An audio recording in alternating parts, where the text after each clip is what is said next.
welcome back everybody. It's Graybeard. Got a short little video for you today. It's maintenance related here on my Ultra Limited you see behind me. It's a 2014 simple little project, changing plugs and plug wires. But what I want to bring to your attention is that I found out that apparently these Rushmores have a problem that a lot of people, including myself, aren't aware of involving the ignition system. And once I get down there to it, I will show you what that problem is. So bear with me and hope you find this one useful. Is get your rear air deflector, if your bike has it, remove it. It's 2 7/16 bolts that are back behind it. Get that out of the way so you have easy access to your plug wires down here. Okay, so what we're putting in today, I've got the original equipment Harley plugs. These are 6R12s. They're supposed to be gapped between 38 and 40. I'll show you how I go about doing that. And also we're going to be replacing with the Screaming Eagle 10mm fat plugs. And once I get these plug wires off, I'll show you the problem that most of you aren't aware of that apparently is a big issue on these Rushmores. So we're going to start off by pulling these plug wires off the plugs. And your rear jug is going to go and the wire is going to connect to the far side or the right side of the bike. Go ahead and pull that out of there. This one looks okay. And your front jug goes to the one nearest to you. Now, one of the things I found that's easy to do, since I'm not going to be reusing these wires anyway, is just go ahead and clip that thing off and pull this wire out the front. And I'll show you why, because this will bring about the problem that I have found on these. Got a clip there, that's a one-time use zip tie. Now the problem I've discovered is on these Rushmores, this one's just about all the way through. If you look here, there's a nice wear groove there. What happens is this wire rides up against the bottom of the tank and it eventually will wear through. With any luck, it's not going to short out to anything under there because you do have paint that acts as an insulator, but there is always a chance of a strange misfire or just may not fire that jug at all. And not to mention it could damage the paint, it could arc over to something else. It's potentially dangerous. But this is the main reason why I'm changing these out. If your bike is new enough and under warranty, if this wears through, I found out that under warranty, Harley will replace the plug wires, more likely with the factory wires. But that's something you really need to look at. So especially on the Rushmores, just reach down there, pull your plug wire out and look for that wear spot.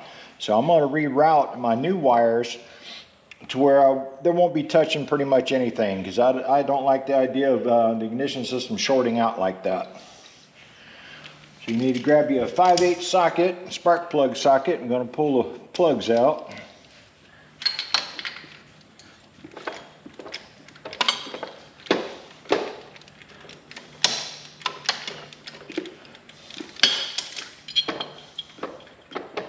This bike's got about 33,000 miles on it for a 2014. There's not many miles. So I don't know if these plugs have ever been changed. This is the first time it's been changed since I've had the bike for a little over a year now. Yeah, as you can see, they're pretty well worn. These are the exact same plugs that I'm replacing, the 6R12s. Yeah, they're worn pretty good.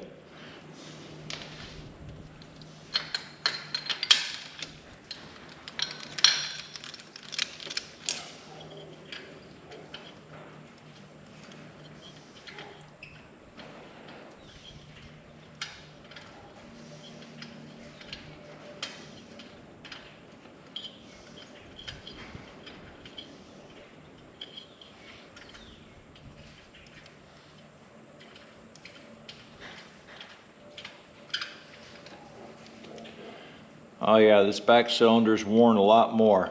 Just for curiosity, let's see if they're even remotely within spec on the gap.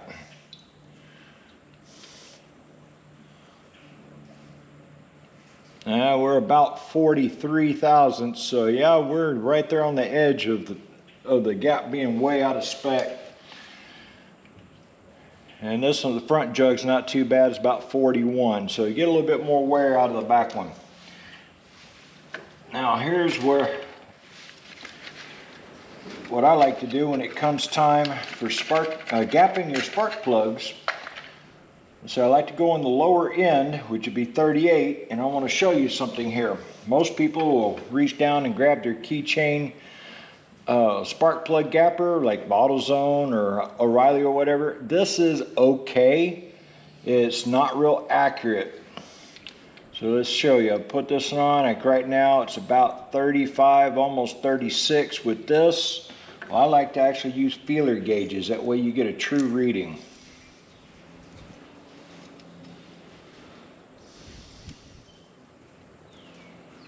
See what we got here. There's a 20. 25.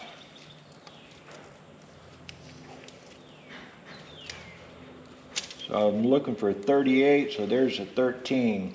So we're going to do 13 thousandths and a 25 thousandths give us our 38.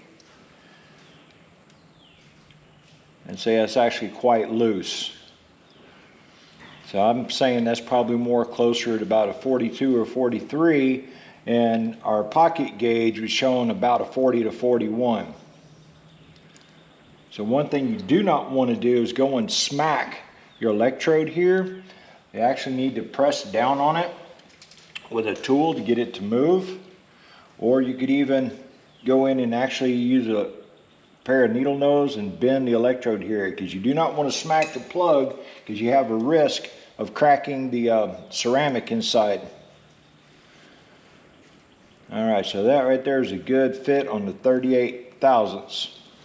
Always make sure you've got your seal ring here on your plug. That's very important to make sure you got a good seal. Don't need no leak compression.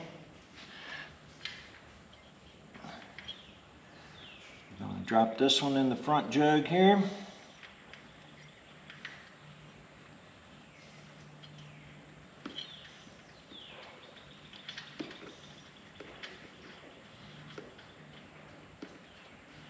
Run it down finger tight, and then we're going to snug it up with a ratchet.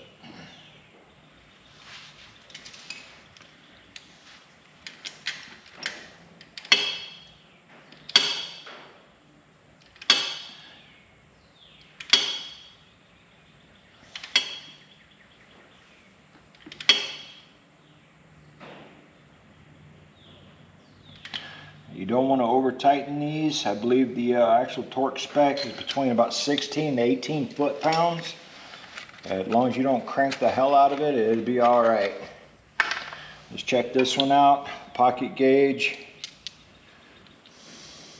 This one's showing to be about 38. So let's see how close it is with the feelers.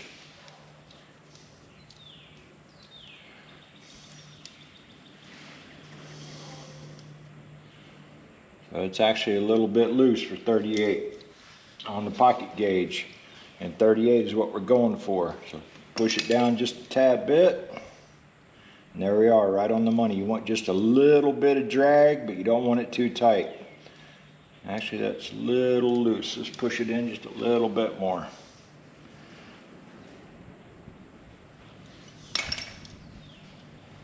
There we go. Nice solid fit.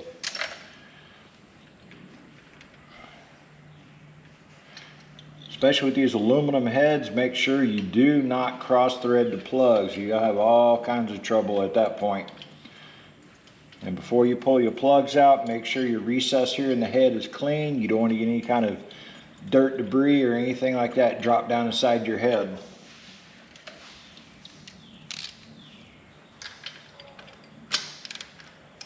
As you tighten these, you can feel that crush washer going down. Just give it a little snug, and you can crack your spark plugs when you're tightening them. So be careful of that. It's good to use a spark plug socket like this one that has the rubber grip inside that helps center it on the spark plug. Alright, so we've got our 10mm fat wires. I'm going to go ahead and get the short one. And we'll run it back here onto our back side of the coil and bring it up here to the rear jug, just like so. Then we're going to route this one, our front one, and I'm going to route it differently. Instead of going all the way up underneath the tank like that where it's going to rub, I'm going to feed it over the fuel line, and then there's a nice gap above the horn mount here. And I'm going to bring this one back here, and we're going to plug it into the other side of our coil, just like so.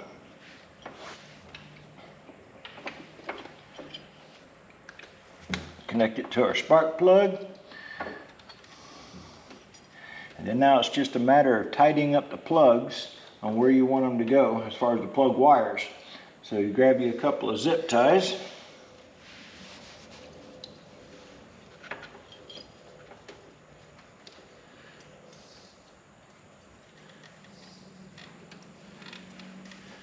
What I'm going to do is I'm going to run this one on a hole through the horn bracket I have here.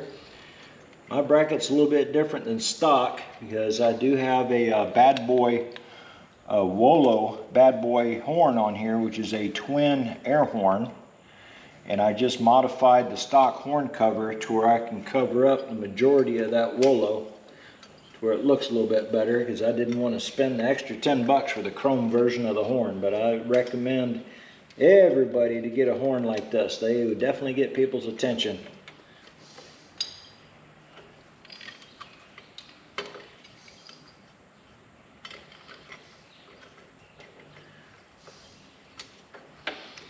It helps to make sure your zip tie is facing the right direction.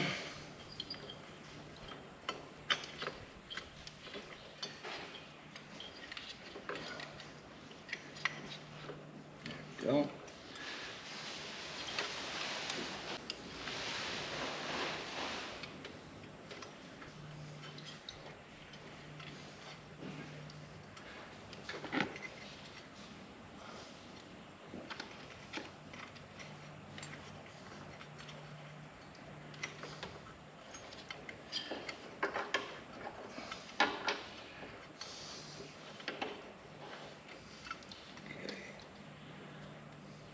Tie started here.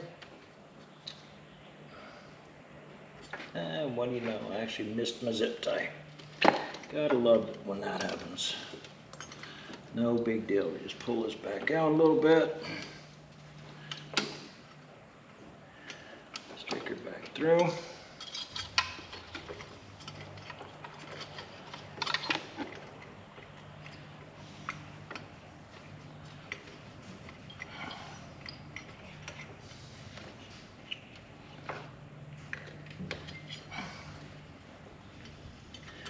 So we'll make sure I don't have contact with the bottom of the tank like we did before.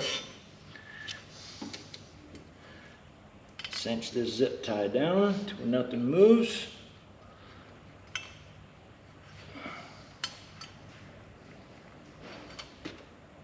There we go, nice and clear. Just reach in and clip the end of that zip tie off.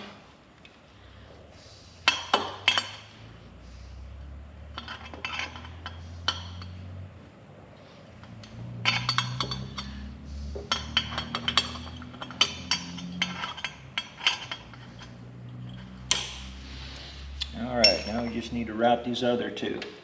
I've got a couple extra wires I've got tucked away up in here, so I'm going to go ahead and run a zip tie up around these wires along this spark plug wire to kind of keep everything nice and tidy.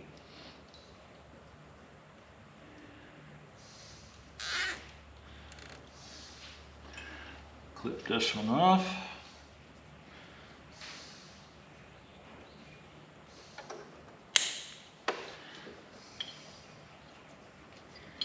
Actually, I think I'm going to go ahead and run one around this fuel line here just to make sure it stays off of everything and no vibration or rubbing against the tank.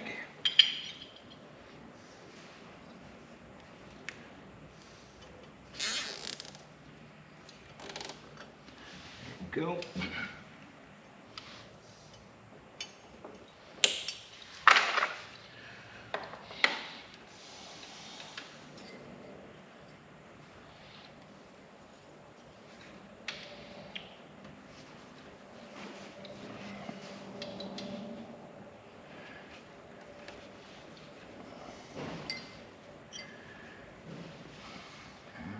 So, what I'll do here, see if I can't run me another zip tie through this mounting bracket back here.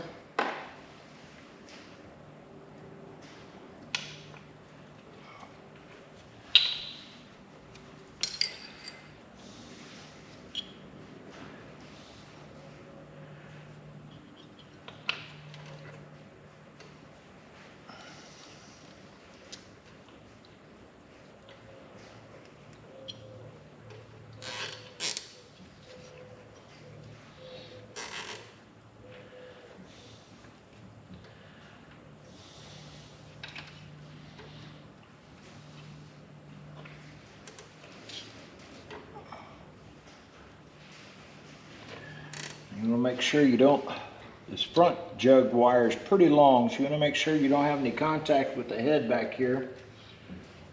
There's a couple other places I can stick a zip tie to keep it out of the way.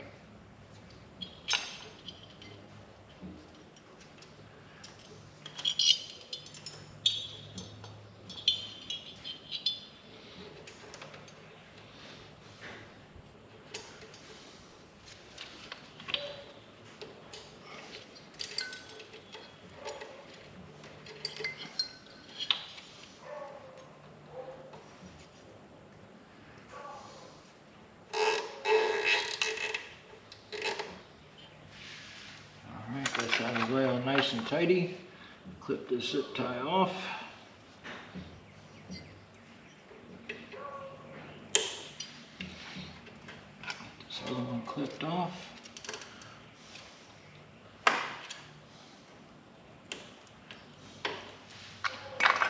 Alright, there it is. I might go ahead and put another zip tie right here just to keep these cables lined up. Then again, maybe not. Make sure we've got clearance. Get our cover back on. Yeah, that'll be just fine. All right, so that's all there is to it. Like I said, if you got a Rushmore especially, look at your front jug, pull that wire down, and look for, see if you've got a wear groove there. There is some that have worn all the way through the center electrode. It could be a potential dangerous problem. If you, with any luck, all you're gonna do is get a intermittent misfire or just a straight up misfire on that front cylinder. So don't panic. That'd be one of the first things I would check. So thanks for joining me on this one. I know it was simple. Anybody can do it, save you some money. Dealerships are probably going to charge you an hour plus of labor to do this. Do it yourself and save quite a bit. Thanks for joining me. Be sure to like and subscribe. Leave me a comment. Share this with your friends and hope to see you back for the next one.